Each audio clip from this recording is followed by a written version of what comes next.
రాజస్థాన్లోని ఉదయ్పూర్కి దగ్గరలో ఉన్న ఒక అడవిలో 2 మృతదేహాలున్నాయని పోలీసులకు సమాచారం అందింది. కాస్త అడవి లోపలికి నడుచుకుంటూ వెళ్లారు. అక్కడ ఒక యువతి, ఒక యువకుడి మృతదేహాలు నగ్నంగా ఉన్నాయి. వారిపై రాళ్లతో దాడి చేసి దారుణంగా హత్య చేశారు. మృతదేహాలపై కొంత చర్మం కూడా చీలి ఉంది. ప్రైవేట్ భాగాలపై కూడా తీవ్రమైన గాయాలున్నాయి. ఈ కేసు తేల్చేందుకు పోలీసులు సుదీర్ఘంగా విచారణ చేయాల్సి వచ్చింది. మృతదేహాలను 2 రోజుల్లోనే గుర్తించారు. ఎందుకంటే చనిపోయిన వారి ఇళ్లు వేరువేరు గ్రామాల్లో ఉన్న ఈ 2 గోగుడ పోలీస్ స్టేషన్ పరిధిలోకి వస్తాయి. ఇలా జరుగుతూ ఉండగానే రెండో రోజే మిస్సింగ్ కంప్లైంట్స్ వచ్చాయి. ఆ తర్వాత మృతదేహాలను గుర్తించిన బంధువులు తీసుకెళ్లి అంత్యక్రియలు చేశారు. కానీ ఇక్కడే పోలీసులకు అరవేర భయంకరమైన స్టోరీ తెలిసింది. అసలు ఇలాంటిది జరుగుతుందని ఎవ్వరూ ఊహించలేదు. ఈ ఫెవికాల్ మర్డర్ గురించి తెలిసి పోలీసులు ముక్కున వేలేసుకున్నారు. ఇదో శృంగార పూజ హత్య. 30 ఏళ్ల లోపు ఉన్న ఆ ఇద్దరు ఎందుకు ఇంత దట్టమైన అడవిలోకి వెళ్లారు? వారికి శృంగారమే కావాలనుకుంటే ప్రమాదకరమైన ఆ ప్రాంతానికి వెళ్లరు. కానీ వెళ్లారు, చనిపోయారు. గోగుడ పోలీసులు సుదీర్ఘంగా ఎంక్వైరీ చేశారు. ఈ హత్య ఒక చోట జరిగితే కథ మరో చోట మొదలైంది. చనిపోయిన లవర్ పేరు రాహుల్ మీనా, వయసు 29 ఏళ్లు. ఇతను దగ్గరలోని ప్రభుత్వ స్కూల్లో టీచర్. ఇక చనిపోయిన యువతి పేరు సోనీ కున్వర్, ఈమె వయసు 28 ఏళ్లు. రాహుల్ కి పెళ్లై భార్య ఉంది. ఇటు సోనుకు కూడా పెళ్లైంది. వీళ్ళిద్దరూ ఇచ్చాపుర శేష్నాగ్ బావుజీ మందిర్ లో కలుసుకున్నారు. ప్రతిరోజు స్కూల్ కు వెళ్లే ముందు ఈ గుడి దగ్గర ఆగి మొక్కుకొని బొట్టు పెట్టుకుని వెళ్లేవాడు రాహుల్. ఇక్కడికే సోను కూడా వచ్చేది. ప్రతిరోజు వస్తుండడంతో ఒకరినొకరు చూసుకున్నారు. మొదట చూపులు నచ్చడంతో ఆ తర్వాత వారి బంధం ఏకంగా అక్రమ బంధానికి దారితీసింది. ఈ విషయం గుడి పూజారైన బాలేష్ అలియాస్ బావేష్ కు తెలుసు. ఇతని వయసు 57 ఏళ్లు. ఈ ముసలోడికి సోను మీద కన్నుంది. ఆమె తనను కాదని యంగు రాహుల్ పడడంతో పైకి చెప్పకున్నా కూడా లోన మాత్రం రగిలిపోయాడు. పూజారికి గుడిలో ఇదేం పోయే కాలం అనుకుంటున్నారా? వీడో కకృతి కామాంధుడు. అయితే ఇతను స్థానికంగా చాలా ఫేమస్. ఎలాంటి జబ్బులకైనా తాయెత్తులు ఇచ్చేస్తాడు. సంతానం నుంచి అదృష్టం వరకు తాయెత్తులు ఇస్తూ తెగ సంపాదించాడు. పని చేసేది గుడిలో అయినా పెద్ద కామాంధుడు. తన దగ్గరకు తాయెత్తులకు వచ్చే వారిలో ఎవరైనా వీక్ గా అనిపిస్తే చాలు పటాయించేస్తాడు. ఇలానే 2-3 లొంగ తీసుకుని అక్రమ బంధం కూడా మెయింటైన్ చేస్తున్నాడు.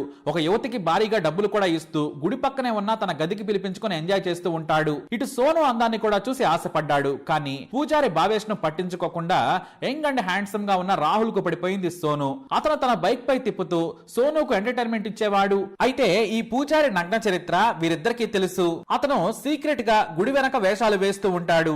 ఇక రాహుల్ అతని లవర్ సోను ప్రతిరోజు గుడిలో ఇద్దరు కలిసి చాలాసేపు మాట్లాడుకునేవారు. వీళ్ళిద్దరూ పూజారి భావేష్ కు చాలా క్లోజ్ అయ్యారు. అయితే ప్రియురాలి మోజులో పడ్డ రాహుల్ భార్యను నిర్లక్ష్యం చేయడం మొదలు పెట్టాడు. దీంతో ఇద్దరి మధ్య గొడవలు జరిగేవి. తనకు సంతానం కావాలని రాహుల్ భార్య కోరేది. అయినా పట్టించుకునేవాడు కాదు.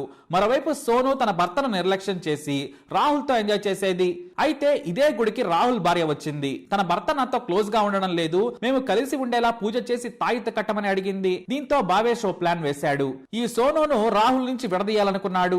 అదే జరిగితే ఏదో ఒక రోజు అందంగా ఉన్న సోను తనకు దక్కుతుందనుకున్నాడు. ఆ వెంటనే పూజ చేసిన భావేష్ కొంత కుంకుమ ఇచ్చి పూజ చేసి రాహుల్ భార్యకు తాయెత్తి ఇచ్చాడు. తాయెత్తు నువ్వు తాళిబొట్టుకు కట్టుకుని కుంకుమ నీ భర్తకు ఇవ్వమన్నాడు. అలా ఇస్తూనే భక్తులు వెళ్లిపోయే వరకు గుడిలో ఉంటే ఒక విషయం చెబుతానన్నాడు పూజారి. ఆమె సరేనని మధ్యాహ్నం వరకు ఉంది. అప్పుడే ప్రత్యేకంగా రాహుల్ భార్యని పిలిచి అసలు విషయం చెప్పాడు. నీ భార్యకు సోను కన్వర్ అనే యువతితో అక్రమ బంధం ఉంది. ఆమె చాలా అందంగా ఉంటుంది. ప్రతిరోజు ఇక్కడికి వచ్చి ఇద్దరు కలుసుకుని మాట్లాడుకుంటారు. బైక్ మీద ఇద్దరు ఎక్కడికో వెళతారని చెప్పాడు. దీంతో రాహుల్ భార్య రగిలిపోయింది. ఇంటికి వచ్చిన తర్వాత రాహుల్ ని నిలదీసింది. సోను ఎవరు? ఆమెతో నీకున్న బంధం ఏమిటి? నేను ఆమె భర్తకు వెళ్లి మీ ఇల్లీగల్ ఎఫైర్ గురించి చెబుతానని గొడవ పెట్టుకుంది. అదంతా అబద్ధం. నాకు అసలు సోను ఎవరో కూడా తెలియదని దబాయించాడు రాహుల్. నాకు ఎవరో చెబితే వినలేదు. నువ్వు సోను కలిసి ప్రతిరోజు జంటగా పూజలు చేయించుకుంటారని పూజారి భవేష్ చెప్పాడని బాంబు పేల్చింది. దీంతో రాహుల్ కు నోట మాట రాలేదు. ఆ మరునాడు తన ప్రియురాలు సోనును తీసుకుని గుడికి వెళ్లాడు రాహుల్. అక్కడ పూజారితో గొడవ పెట్టుకున్నారు ఈ ప్రేమికులు. నువ్వు మా గురించి చెప్పావు కదూ, మేము కూడా నీ గురించి చెబుతామని బెదిరించారు. నువ్వు ఎవరెవరితో అక్రమ బంధాలు నడుపుతున్నావో మాకు బాగా తెలుసు. గుడి వెనక గలీజ్ పనులు చేసుకుంటూ తాయెత్తులు కడుతున్నావు. నెలకు 5-6 లక్షలు సంపాదిస్తున్నావు. అవన్నీ బయటపెడతామని బెదిరించారు. దీంతో భవేష్ భయపడిపోయాడు. అంతేకాదు గతంలో సోనుకు అర్ధరాత్రి పూట పంపిన మెసేజ్లను కూడా చూపించాడు రాహుల్. సోను అందాన్ని పొగుడుతూ పంపించిన మెసేజ్లు చూపించి సుస్సుపోయించారు. దీంతో భవేష్ వారిని కూల్ చేశాడు. ఇంత చిన్న విషయానికి మీరు ఎక్కడికో వెళుతున్నారు? నేను కావాలని చెప్పలేదు. మీ ఇద్దరిని బైక్ పై వెళుతుంటే మీ భార్య చూసిందట.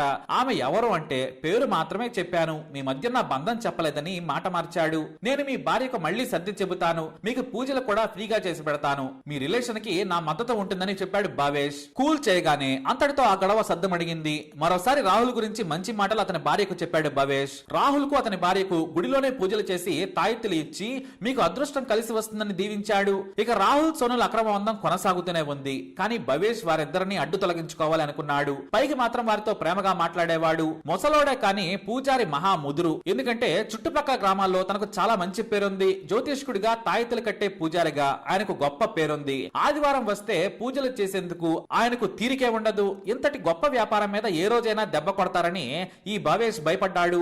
అతని కోసం వెయిట్ చేశాడు. అయితే ఇక్కడ సోనుకు సంతానం కలగడం లేదు. తన భర్తతో పాటు ప్రియుడితో శృంగారం చేసుకున్నా సరే ఆమెకు 3 ఏళ్లుగా సంతానం లేదు. పైగా ఆమెకు రాత్రి సమయంలో పీడకలలు కూడా వస్తున్నాయి. ఆరోగ్యం కూడా బాగుండడం లేదు. దీంతో తమకు పూజలు చేయాలని ఈ 57 ఏళ్ల పూజారి భవేష్ ను కోరారు రాహుల్ సోను. అతను కూడా సరేనన్నాడు. అంతేకాదు తాను గతంలో రాహుల్ భార్యకు ఇచ్చిన తాయెత్తు మీ ఇద్దరి మధ్య పనిచేస్తోంది. అందుకే సోనుకు అనారోగ్యం మొదలైందని భయపెట్టాడు. నాకు తొందరగా సంతానం కావాలి, అది కూడా రాహుల్ మాత్రమే. నా బిడ్డకు తండ్రి కావాలని చెప్పింది సోను. దీంతో భవేష్ సరేనన్నాడు. అయితే ఇది చాలా రహస్యంగా చేయాలి. నేను మంత్రాలు చదువుతాను. మీకు మంత్రించిన ఆయిల్ రాస్తాను. నా ఎదురుగా నేను పూజకు మంత్రాలు చదువుతుంటే శృంగారం చేసుకోవాలి, అది కూడా నగ్నంగాని చెప్పాడు. కేవలం 10 నిమిషాల్లో పూజ పూర్తి చేస్తాను. మీకు ఈ పూజ వల్ల ఆమెకు సంతానం మాత్రమే కాదు అదృష్టం కూడా కలిసి వస్తుందని చెప్పాడు పూజారి. ఇద్దరూ సరేనన్నారు. ఎంత వెరివాళ్ళో ఇక్కడే అర్థం చేసుకోవచ్చు. నవంబర్ 15న మంగళవారం రోజున ఎవరూ చూడకుండా బస్సులో అడవిలోకి రావాలని అడ్రస్ చెప్పాడు. వాళ్ళిద్దరూ సరేనన్నారు. ఈలోపు 50 ఫెవిక్విక్ ప్యాకెట్లను ఓ బాటిల్లో పోశాడు భవేష్. దాంట్లో కొంత ఆయిల్ ను మిక్స్ చేశాడు. దానిని పూజ సమయంలో వాడాలనుకుని ప్రపంచంలో ఎవరూ వేని ప్లాన్ చేశాడు ఈ కామ పూజారి. మంగళవారం పూట అడవిలోకి వెళ్లారు రాహుల్ సోను. స్నానాలు చేసి కొత్త బట్టలు వేసుకుని వారిద్దరూ పూజారి కోసం సిద్ధంగా ఉన్నారు. అంతేకాదు పూజకు కావలసిన సామాను మొత్తం తెచ్చారు. ఇక పూజారి వచ్చి వారిద్దరి బట్టలు విప్పించాడు. ఇద్దరు ఇక శృంగారం మొదలు పెట్టమని పూజలు చేశాడు. మధ్యలో రాహుల్ ను కాసేపు ఆగమని చెప్పి ఫెవికాల్ ఉన్న బాటిల్ ను కింద పడుకున్న యువతి బాడీపై పోసి పక్కనే ఉన్న ఓ పెద్ద చెట్టు ఆకులతో బాడీ మొత్తం రాశాడు. ఆ వెంటనే రాహుల్ ను ఆమె మీద పడుకోమన్నాడు. ఇంకేముంది, గట్టిగా ఇద్దరు అతుక్కుపోయారు.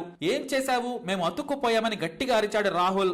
నన్నే మీరు బ్లాక్ మెయిల్ చేసి బెదిరిస్తారా అంటూ రాళ్లతో ఇద్దరి మీద విసిరేసి దాడి చేయడం మొదలు పెట్టాడు ఈ పూజారి. ఇద్దరు అతుక్కుపోవడంతో ఏం చేయాలో కూడా అర్థం కాలేదు. సోనుకి అడ్డు ఉన్నాడు ఈ రాహుల్. విపరీతంగా కొడుతూ ఉండడంతో ఈలోపు ప్రాణాలు కాపాడుకునేందుకు రాహుల్ నొప్పిగా ఉన్నా సరే గట్టిగా పైకి లేచాడు. పాపం సోను చర్మం ఊడిపోయింది. కానీ అప్పటికే తలపై రాయితో బాదడంతో రాహుల్ కు తప్పించుకునే మార్గమే లేకుండా పోయింది. ఇద్దరిని కత్తితో కూడా పొడిచాడు. ఆ తర్వాత ప్రైవేట్ భాగాలను కోసాడి నీచుడు. ఇద్దరూ చనిపోయారని గ్రహించి అడవి నుంచి వేగంగా నడుచుకుంటూ వెళ్లి పొదల్లో దాచిపెట్టిన తన బైక్ పై పరారయ్యాడు. అదే రోజు మధ్యాహ్నం కొంతమంది గ్రామస్తులు మృతదేహాలను చూసి పోలీసులకు సమాచారం ఇచ్చారు. విచారణ చేయగా కంటిన్యూగా రాహుల్ పూజారితో మాట్లాడటం గమనించారు పోలీసులు. కాల్ డేటాలో ప్రతిరోజు పూజారితో మాట్లాడుతూనే ఉన్నాడు.